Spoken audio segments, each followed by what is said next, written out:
Bab 688. Keiblisan. Buku catatan Wan. Wanita tua itu berbalik dan menatap Wuno Sen, Wan yang melarikan diri dari keluarga Sen. Wuno Sen mengangguk. Wanita tua itu terdiam. Wuno Sen tidak berbicara lagi, menunggu jawaban pihak lain. Setelah lama terdiam, wanita tua itu berkata, "Kapan kita akan melakukannya?" Senyuman tiba-tiba muncul di wajah Wuno Sen. "Nyonya Chu, tunggu pemberitahuanku."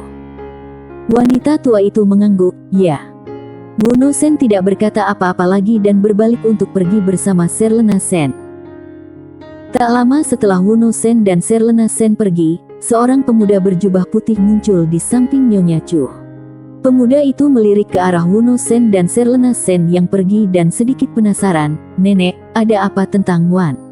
Apakah catatan itu berharga?" Nyonya Chu mengangguk sedikit. Di buku catatan itu, ada catatan tentang cara menembus 90% keilahian. Tidak hanya itu, ada juga metode kultivasi untuk setiap tingkatan.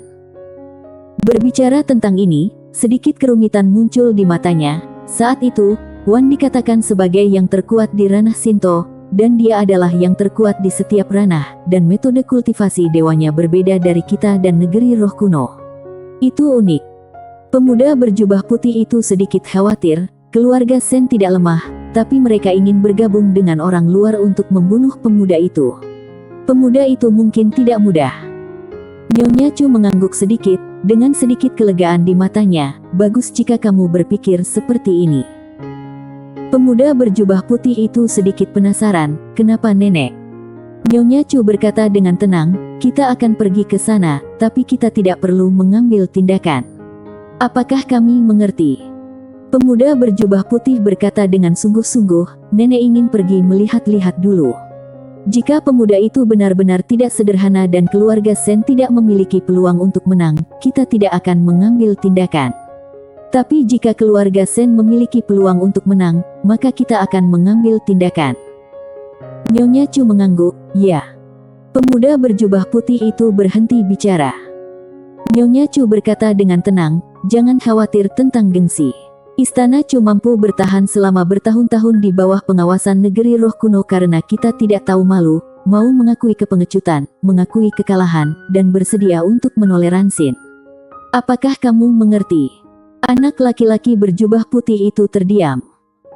Nyonya Chu berkata dengan lembut, "Gengsi adalah sesuatu yang akan muncul secara alami jika kamu memiliki kekuatan."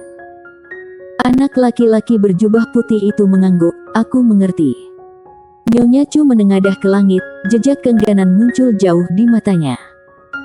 "Tahukah kamu, dulu Istana Chu setara dengan Negen roh kuno, tapi sekarang, Istana Chu hanya bisa tinggal di sini, dan harus berpura-pura menjadi pengecut.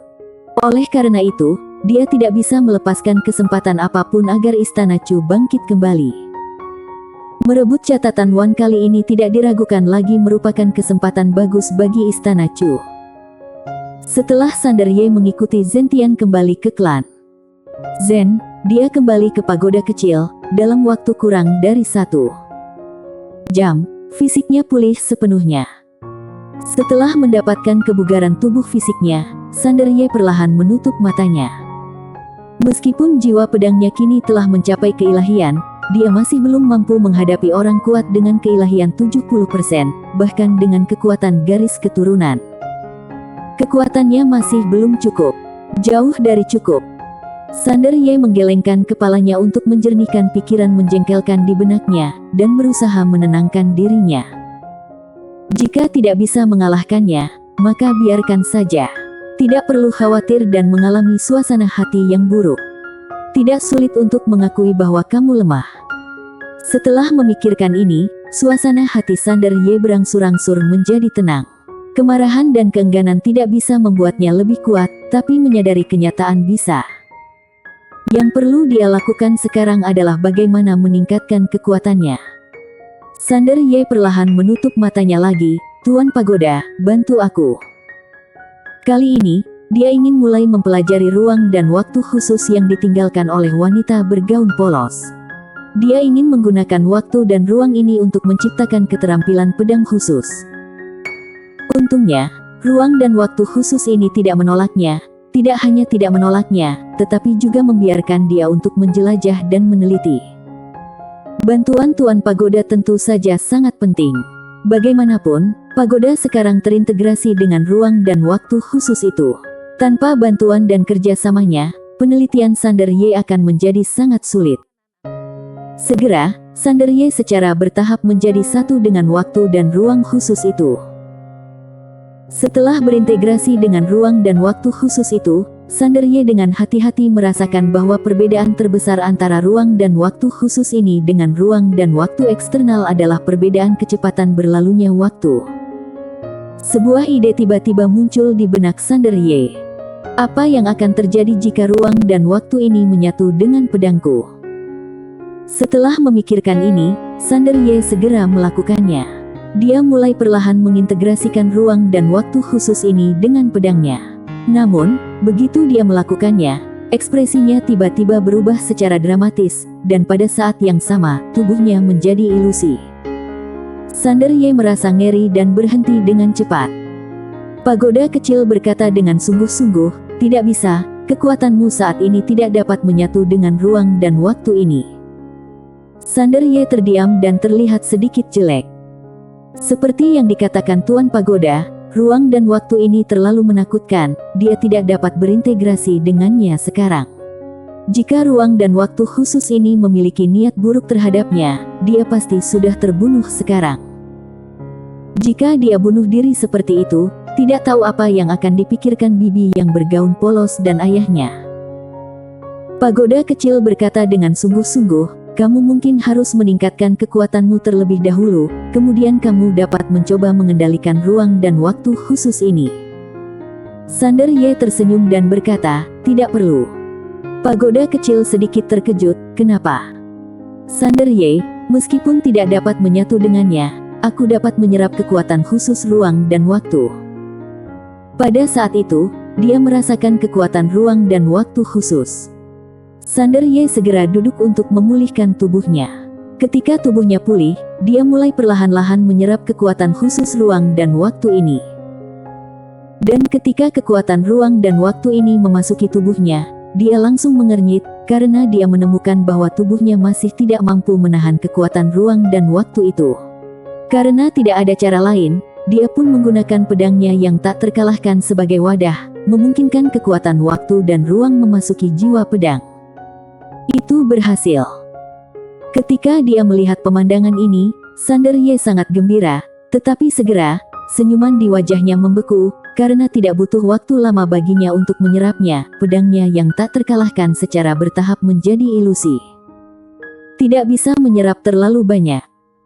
Harus dikatakan bahwa Sander Ye sedikit terkejut, karena dia menemukan bahwa kekuatan ruang dan waktu khusus ini begitu menakutkan sehingga bahkan pedangnya yang tak terkalahkan tidak dapat menahan terlalu banyak. Setelah terkejut, Sander Ye sangat gembira. Karena waktu dan ruang khusus ini merupakan harta yang sangat besar baginya, tidak ada habisnya dan tidak ada ujungnya. Sander Ye berusaha keras untuk menenangkan diri.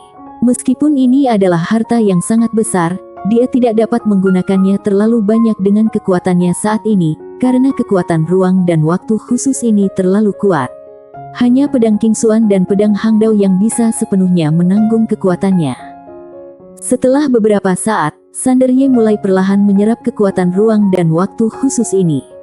Ketika jiwa pedang di tangannya mencapai batasnya, dia tiba-tiba berhenti. Sander Ye melihat jiwa pedang di tangannya dengan sedikit hati-hati, karena dia masih tidak yakin apa efek dari mengayunkan pedang itu. Sander Ye meninggalkan pagoda kecil dan sampai ke langit berbintang. Tidak ada gerakan. Sander Ye membeku di tempat. Apa-apaan?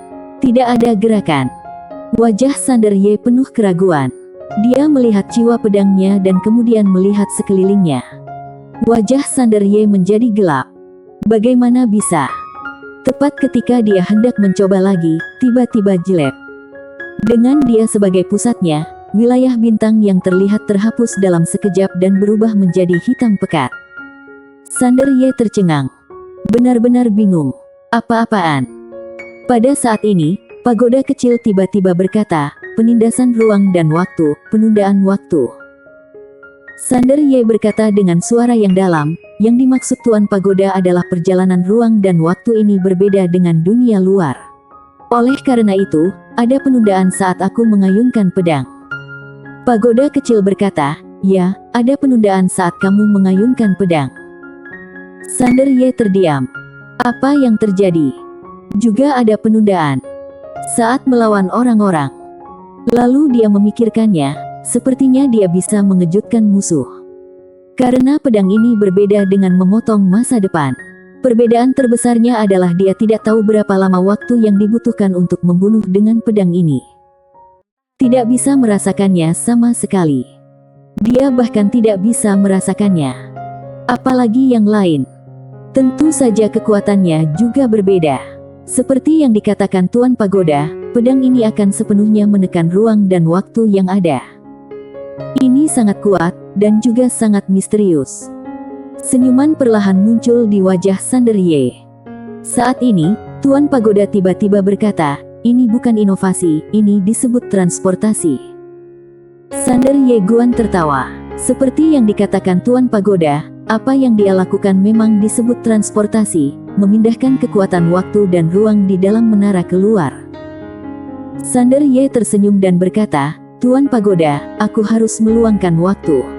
Tidak realistis bagiku untuk sepenuhnya mengendalikan ruang dan waktu ini sekarang. Jadi aku hanya bisa melangkah selangkah demi selangkah. Pagoda kecil Dai, memang. Selanjutnya, Sander Ye terus berlatih. Dia perlu mencari tahu berapa lama kekuatan waktu dan ruang akan tertunda. Selain itu, dia juga perlu menguasai ilmu ini dengan baik. Tidak boleh tertunda lama atau situasi yang memalukan mungkin terjadi. Artinya, dia sudah mati, tetapi pedangnya belum tiba. Kalau terlalu dini, maka tidak ada efek yang tidak terduga. Oleh karena itu, dia harus mengendalikannya dengan baik. Jika bisa mengendalikannya dengan baik, itu akan sangat menakutkan. Semakin Sander Ye memikirkannya, dia menjadi semakin bersemangat. Lambat laun, dengan latihan terus-menerus, dia perlahan-lahan menguasai hukum ruang dan waktu khusus ini, dan dia menjadi semakin terampil dalam menggunakannya. Tidak hanya itu, dia juga mempelajari pedang kedua dan pedang ketiga. Karena jiwa pedang dapat menyimpan kekuatan khusus ruang dan waktu ini, dia menyimpan kekuatan ruang dan waktu khusus itu di jiwa pedang terlebih dahulu. Lagi pula, jiwa pedangnya tidak terbatas, jadi dia dapat menyimpannya tanpa batas. Akibatnya, terjadi pemandangan aneh saat latihan Sander Ye. Di ruang dan waktu ini, Sander Ye tidak bergerak sama sekali, namun dari waktu ke waktu pedang akan terbang keluar. Keterampilan pedang yang benar-benar baru. Cara bermain yang benar-benar baru. Saat ini, Pagoda kecil tiba-tiba berkata, ini jurus curang. Saat ia berbicara, dia menghela nafas dengan suara rendah dan merasa sedikit rumit. Mengapa menurutku ilmu pedang kamu semakin aneh? Sepertinya kamu tidak mengikuti jalan keilahian, apalagi sifat manusia tapi jalan keiblisan. Sander Ye bersambung.